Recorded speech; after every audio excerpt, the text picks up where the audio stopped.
যারা আছেন আমাদের প্রার্থী তাদের তালিকা ঘোষণা করব।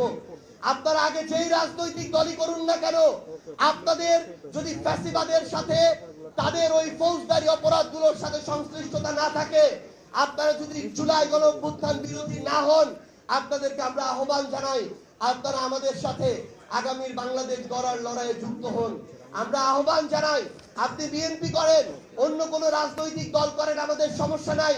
আপনারা যদি পরিবর্তনের আকাঙ্ক্ষা নিয়ে আগামীর বাংলাদেশের রাজনীতি করতে চান, তাহলে আহ্বান করব আপনারা এনসিপিতে আসুন। আপনারা নতুন করে নিজের শীর্ষ দ্বারাটা শক্ত রেখে পুরনো সিন্ডিকেটকে ভেঙে ওই পুরনো বন্দোবস্ত থেকে বের হয়ে এসে আপনারা চেয়ারম্যান, মেয়র, কাউন্সিলর থেকে শুরু করে প্রত্যেকটি জায়গায় নির্বাচন করুন। এনসিপি তাদের সর্বোচ্চটুকু দিয়ে আপনাদেরকে সহযোগিতা করবে ইনশাআল্লাহ।